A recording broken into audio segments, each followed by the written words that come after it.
You're listening to the overlooked heroes of World War II, where I'll remind you of the heroes from the Second World War, the men and women who displayed courage, valor, and bravery, only to be forgotten by society.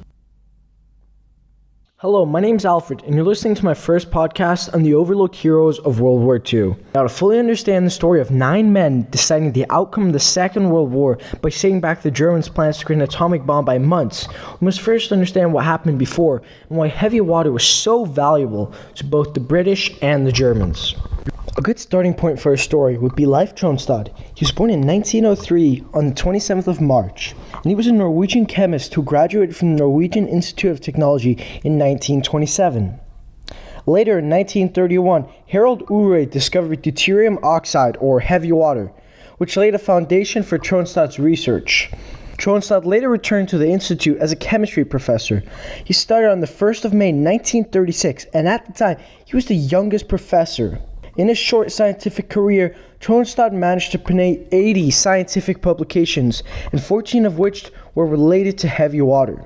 Leif Tronstad later became a consultant for Norsk Hydro and helped build the Vemork heavy water reactor near Rjukan with Joachim Brun. He went on to help organize the sabotage against the hydroelectric plant which he'd built. He also organized Operation Grouse, Freshman, and Gunnerside. These were the 3 most important operations as they helped sabotage the hydroelectric plant and decide the outcome of the Second World War. I want to tell you about the Vemork heavy water reactor, but first we have to have a basic understanding of heavy water and its importance. Deuterium oxide, otherwise known as heavy water, is a pale blue transparent liquid which freezes at -4 Celsius, and some people believed it could cure cancer. It has a molecular weight of 20, being made up of deuterium and oxygen. On the other hand, normal water, or H2O, has a molecular water weight of 18, oxygen and hydrogen. Furthermore, ordinary water has 1 proton and 1 neutron, where heavy water has an extra neutron. This leads to heavy water having an 11% greater density mass than regular water. Due to heavy water containing deuterium, it's also extremely rare to find in nature, about 1 to 41 million. The reason heavy water was so important is because it was used as a neutron moderator. There are 2 naturally occurring isotopes of uranium. Uranium-235, which has 92 protons and 143 neutrons, and uranium-238, which has 92 protons and 146 neutrons. The extra 3 neutrons means they cannot sustain a nuclear chain reaction. People therefore used uranium-235. However, it has to go through a process called uranium enrichment, where rows of centrifuges slowly increase the amount of uranium-235. However, some reactors use heavy water, allowing them to use unrefined uranium as a fuel, removing the process of enrichment. When uranium-238 is put in a fission reactor, the bombardment of neutrons leads to uranium-239, or plutonium. This can be used in weapons. If we look at the Manhattan Project, the first time atomic bombs were created and used, the 2 atomic bombs were produced, one using uranium-235 and one using plutonium. So it's clear why heavy water was so important, as it allowed you to use much more commonly found uranium-238 to create weapons from plutonium, rather than use a very rare uranium-235 and go through the process of uranium enrichment. The Vemork hydroelectric plant is located near a town called Rjukan in the south of Norway. Vemork first opened in 1911, and its main purpose at the time was to transform nitrogen so it could be used for the production of fertilizers. In addition, the hydroelectric plant was the largest at the time, with a capacity of 108 megawatt hours. Leif Tronstad went on to pitch the idea to Norsk Hydro of producing heavy water at the plant, and in December of 1934, Norsk Hydro agreed, and Vemork began producing heavy water at around 12 tons a year through the use of electrolysis. The hydroelectric plant was located near a dam, which is where it's got its main source of energy from in order to conduct the electrolysis. In 1935, they shipped their first containers ranging from 10 to 100 grams. However, the demand was not very high, and countries would only buy a few hundred grams at a time since they had no real use for it. Then, in 1936, they shipped 40 kilos. This was a massive increase, but still nothing significant in terms of total sales. As the war started, the Germans' interests in heavy water grew as they realized they could use heavy water to produce plutonium from uranium-238 And in January of 1940, the Germans requested a whopping 100 kilograms of heavy water. This was a huge amount, and Norsk Hydro wanted to know what the Germans would be using it for. The Germans would not tell them, as they said it was classified information, but Norsk Hydro ended up finding out that they were using it to produce an atomic bomb and restricted them from getting it. In April of 1940, Germany invaded Norway under the operation codenamed Weserboom. This included the invasion of Denmark and Norway. However, since the two countries' geography was very different, the Germans had to apply different tactics. The invasion ended in June of 1940 after Germany had successfully invaded neutral Norway. Germany invaded Norway because of its massive coastline, as it was important for the Battle of the North Sea. Another reason was the Germans' ability to import iron ore from Sweden. Earlier in April of 1939, the German nuclear weapons program was created. It was known as the Uranium Society or Club. And in December of 1938, two German physicists, Otto Hahn and his assistant Fritz Strassmann, were colliding neutrons with uranium atoms and managed to split the uranium atom, which these days is called fission. This led to the Uranium Club's first efforts in April of 1938, shortly after the discovery of nuclear fission. The project later split up into three branches. They were nuclear reactor, uranium and heavy water production, and uranium isotope separation.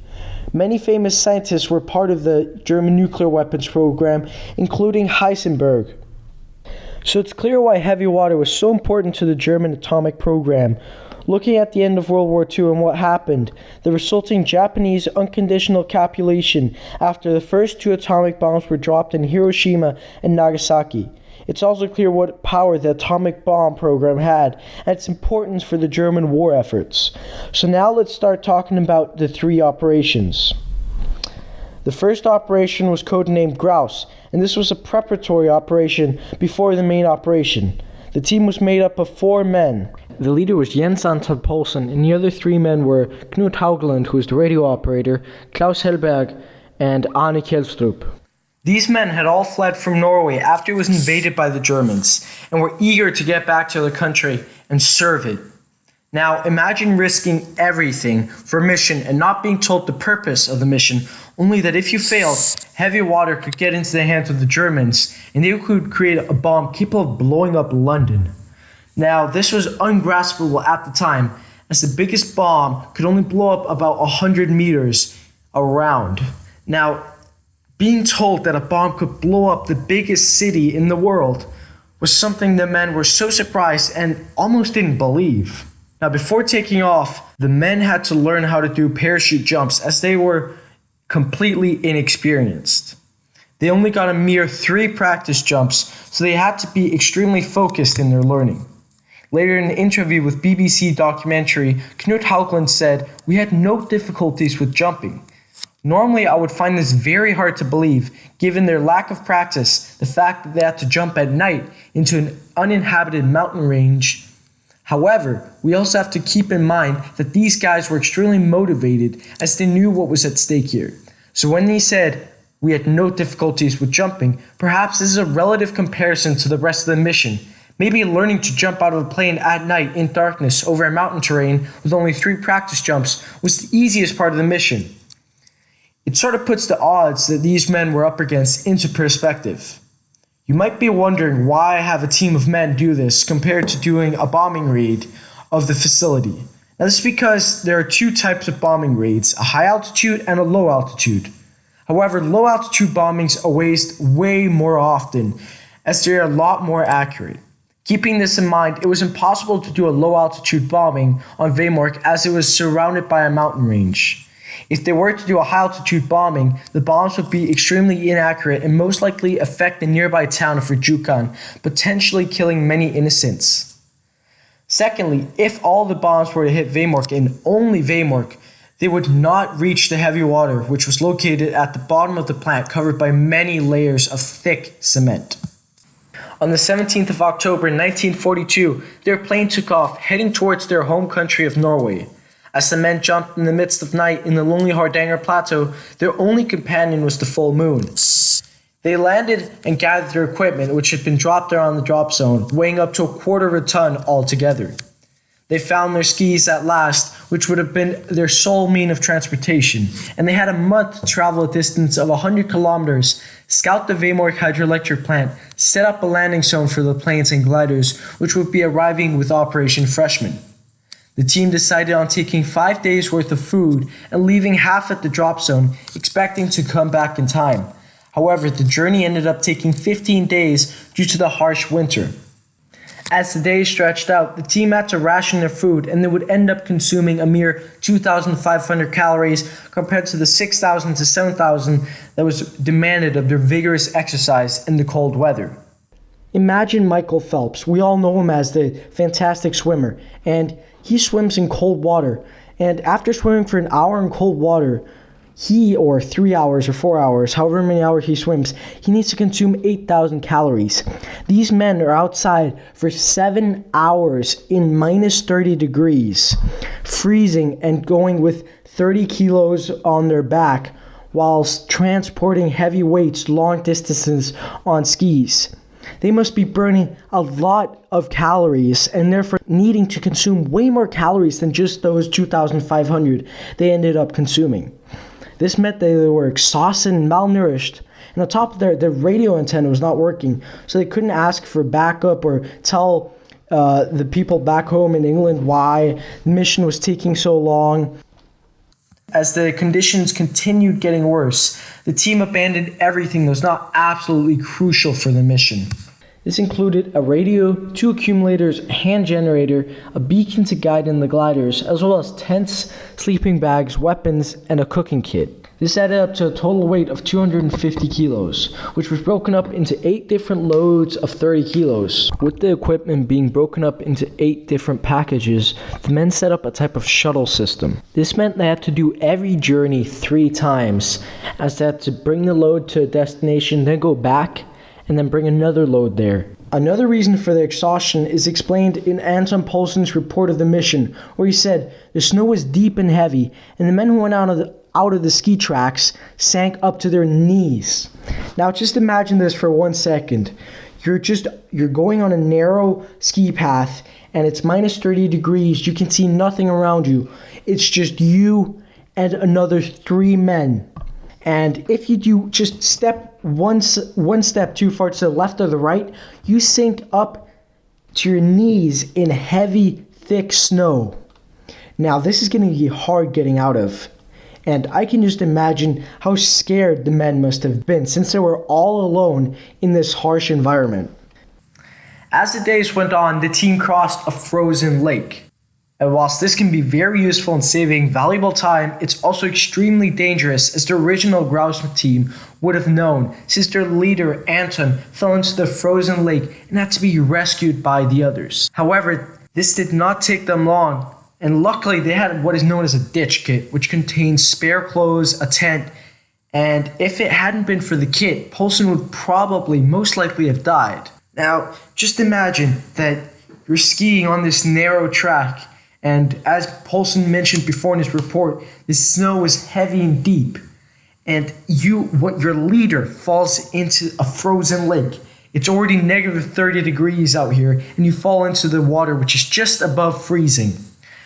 The other men must have been so confused, and if it was me in the water, I would have been panicking. However, I highly doubt Anton Poulsen was panicking, since he was a trained operative. The men must have immediately helped the man up. As Anton Poulsen got up, he must have been unable to move his hands and fingers, since they must have been so cold, and he was close to getting a frostbite. They then got their ditch kit, which they luckily had, and they had to quickly set up this tent. I can imagine they made some mistakes, as they were rushing through it as fast as they possibly could. As they got it, they lit up a fire in there in order to get it nice and cozy. And they stripped Anton of his clothes and got him in there with a blanket around him to warm him up. If they hadn't acted as quick as they would, he would have died, as I said before. Later, on the 2nd week of the journey, the exhaustion kicked in, and the team ended up only covering a distance of 2 to 3 kilometers. This is not a very big chunk when you consider the total distance of 100 kilometers. Then, when the team finally reached their destination of the small hut close to the hydroelectric plant, they were in desperate need of getting in contact with the team leaders back in England. as they had not been in touch since the landing. They had to improvise. As I said before, their radio antenna was not working, so they used 3 to 4 bamboo sticks, which they stuck together to make an aerial mast. Knut Haugland later said, "I got connection right away. It was first class." And the team later on went out to scout out the areas surrounding to find information for Operation Freshman, which was happening later in November of 1942. The team discovered that there was a suspension bridge with a 300-foot drop, which appeared to be the only way of entrance into the hydroelectric plant. Later that month, on the 17th of November, 1943, 3 days before Operation Freshman, Knut Haugland managed to send a message to the British about the weather conditions. Let me read for you what the message said. "Lake coated with ice and partly covered with snow. Last 3 nights light and the sky absolutely clear. Temperature about -5 Celsius. Strong wind from the north has fired down. Tonight beautiful weather." Next, the team went out to a landing zone where they placed the lights in an L to guide the 2 gliders which would be arriving from Operation Freshman. But when Operation Freshman failed, the men were ordered to retrieve back into the Hardanger Plateau and await further instructions. They ended up spending 4 months in this harsh environment, and as the reserves ran out, the men ended up surviving on reindeer moss. Think about how motivated these men must have been, and how determined and how much willpower you have to eat whatever you find. It's such an unforgiving terrain, and I'm surprised that the team survived. If I'd been in their position, I would probably have starved to death. Let me tell you about Operation Freshman. The operation consisted of 48 young Allied men. They were accompanied by 2 Halifax planes which were flown by 2 pilots, and they were Sergeant M.F.C. Stratty and Sergeant P. Doig of the Glider Pilot Regiment. The second was flown by Pilot Officer Davis and Sergeant Fraser of the Royal Australian Air Force. The 2 bomber planes were towing 2 Horsa gliders, each with 15 volunteers, all under the command of Lieutenant Medhaven G.M. The planes departed from Scotland on the 19th of November 1942. However, the mission failed horribly, and 41 of the 48 young Allies died due to a number of reasons which I'll go into. First of all, shortly after the planes took off, they experienced communication problems between the gliders and the bomber planes. Secondly, they had to navigate across a 400-mile flight to a precise location in the Norwegian mountain range, which proved extremely difficult. Moreover, the weather was cloudy where they were flying. However, at the destination the weather was good, as promised by Knut Haugland. And thirdly, the 2 bomber planes were carrying extra weight of the gliders, leading to problems in the cooling system. Luckily, this error was spotted during practice and fixed. In addition, the pilots were fairly inexperienced in towing the gliders behind them, as they had to adapt their way of flying to the extra weight of the gliders. Furthermore, the bad weather led to the 2 planes splitting up. One plane went to a lower altitude trying to get below the thick clouds. However, it ended up crashing into the mountain range and killing the men on the glider and the plane. Meanwhile, the second plane stayed at a cruising altitude of 3,000 meters or 10,000 feet. But the cold iced up ropes connecting the planes and the gliders turned brittle and broke off. The glider crashed, and the men who had not died from the fall ended up being captured by the Germans and murdered in cold blood to send a message back to the Allies that the hydroelectric plant was theirs now. The grouse team on the ground were awaiting the gliders and saw nothing, but they heard the loud Halifax planes above them, and as the lights were burning and they were shining their flashlights at the sky, the planes continued circling until it disappeared. The men wondered if the plane had not spotted the lights, or the signal with their location had not been transmitted to the other plane. On the other side, the pilots had said their navigation system, which were known as Rebecca's, had not been working, and they had seen no lights. To them, finding the landing zone had proved impossible, as all the mountains and the dark weather looked alike, and they had a massive area of 20 kilometers to search for, and the small red lights were not helping them due to the clouded area. Later, Operation Gunnerside happened. It happened 3 months after Operation Freshman's failure. The mission, however, was different since the team were not using gliders but instead parachuting in, and they were a team of Norwegian commandos from Company Linger, which was under the SOE, or Special Operations Executive. Their aim was to meet up with the grouse team, who, as I mentioned before, had survived in the Hardanger Plateau for 4 months on mainly reindeer moss. Now, I have so much respect for this grouse team, as they have survived against all odds and are extremely motivated. However, let's get back to the actual operation. The operation had been organized by Leif Tronstad, who was a member of the Norwegian resistance and had gathered intel on the plant from his connections back home. The Operation Gunnerside was made up of 6 men.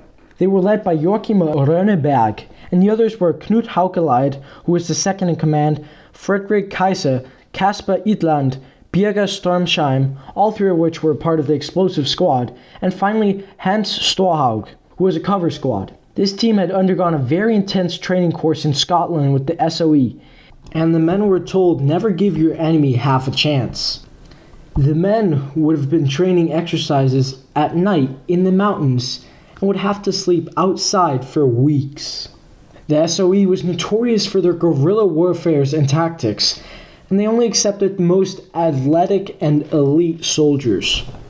Furthermore, according to Timothy J. Jorgens, who is a professor of radiation medicine at Georgetown University, he said, after handing them their suicide capsules, Norwegian Royal Army Colonel Leif Tronstad informed the soldiers, I cannot tell you why this mission is so important, but if you succeed, it will live in Norway's memory for hundreds of years. Now, this quote from a section of an article about the Operation Gunnerside highlights the utter importance of the mission, as they had already failed at sabotaging the plant once before, and time was not on their side. The sheer pressure these men must have felt weighing them down, and the willpower driving them forwards, is unimaginable to someone like me who's never experienced war or been to war.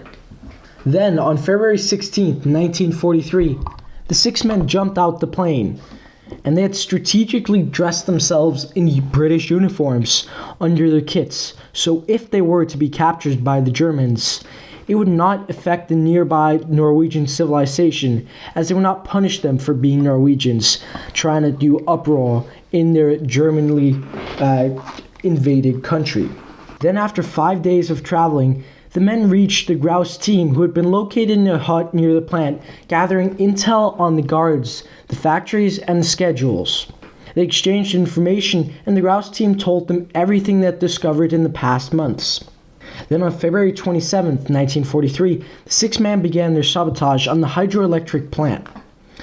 They found that there were 3 ways to enter the plant. The first was by crossing the suspension bridge, as the grouse team has seen before. However, it had a 90 feet or 300 feet drop into a gorge, and the top of the bridge was heavily guarded. The second way was by arriving from the mountains above. However, this area was covered in many layers of landmines, which would most likely explode them. The third and last way was the most complicated of all. Now, bear with me as I try to explain this. So first of all, the men had to travel to the bottom of the pit. Now, this pit is the same pit that we're talking about on the suspension bridge. Then they had to traverse along a railroad until they've reached a lake. However, the lake was only half frozen, increasing the risk factor significantly, as one of the men could fall in and get hypothermia and die, or even worse, alert the Germans. And to wrap it up, they had to climb a 150-meter mountain in order to reach the facility. Now keep in mind, they do not have any equipment or climbing equipment to climb this mountain, so if they fall, it's over. They decided to do the third and last option, as they were told by a local that the railroad was quite unguarded. After voting for the third option, the men carried out the plan, and after completing it successfully, the men cut the fence surrounding the plant with a pair of metal cutters. Now at this moment, you can imagine how scared the men must have been, as they had heard the stories about those that had been caught from the previous operations and knew the same, if not worse, could happen to them, as the members of Operation Freshman never managed to break into the plant. Following, the team split into two groups, the Explosion Squad and the Cover Squad. The Explosion Squad planned to enter from a side door, however the door was locked, and panic started to settle into these men as they realized their plan had just failed. Luckily, Joachim, or the leader, found a tunnel, and he later said to the Times, "Getting inside, I was quite certain the rest of the party would follow me, but only one chap came. The other ones hadn't found the entrance to the tunnel. Therefore, we decided we would have to do it ourselves and started laying out the charges." After being split up, the other two members of the Explosion Squad, who were Casper and Birger, were getting desperate and took a huge risk and broke the window in order to enter the plant. Joachim and the other chap planted the two bombs with fuses attached to them. They were assigned to wait for 2 minutes upon lighting the fuse. However, Joachim shortened the fuse to 30 seconds as he was scared the Germans would find them. The bombs were placed in the heavy water production cells, and as they ran out of there, they heard a loud explosion. However, they were surprised that it was not louder. I can imagine none of the men looked back, as they knew it would not be long before the Germans were being pursuit of them. They later ran back to the hut where the grouse team was camping and grabbed their skis from the huts and started skiing towards the nearby town of the Rijukan with the members of the grouse team. However, this is where they last met up, and Joachim and his men skied over 320 kilometers into Swedish territory while grouse stayed in the Hardanger Plateau, avoiding the Germans. Luckily, none of the members from the grouse or gunner side were caught by the Germans. The operation was a success, and the sabotage led to a 500 kilogram loss of heavy water. However, the Germans later rebuilt Vemork, and it was up and running by May of 1943. Then the Americans decided to bomb Vemork on the 16th of November 1943, but they did not achieve much from this as they damaged the plant an insignificant amount. But not everyone was as lucky as the plant, as 22 Norwegian civilians died during the raid, as Leif Tronstad had tried warning them about, as they were planning Operation Freshman and going for a team of saboteurs over bombing. Lastly, in 1944, the Germans had decided to transport the last of their heavy water from Vemork back to Germany for their researchers. However, their ferry was intercepted by Knut Haukelid and a group of Norwegians who together exploded the cargo and prevented the Germans from obtaining the last of the heavy water. However, it came with a price of casualties. 4 Germans were killed and another 14 Norwegians were also killed during the explosion. Now, in today's age, we do not hear a lot about heavy water, and I certainly don't expect the normal person to know what heavy water is or its purpose. And this is because nuclear weapons have evolved away from using heavy water as neutron moderators and are now way more advanced. Leif Tronstad told the men that if they completed the mission, their legacy would live in Norway for hundreds of years. However, today, a mere 76 years after the operation, this is far from well remembered. If you went out in Norway and asked people if they knew about the operation or the people involved, I doubt that many people would. The majority would not know the names and would look at you with confusion in their eyes if you asked them about it. Now, how come these men who completed a heroic act that took courage, valor, and bravery, costing them great personal sacrifices, went on to be forgotten by society shortly after? History is never forgiving, but often forgetting.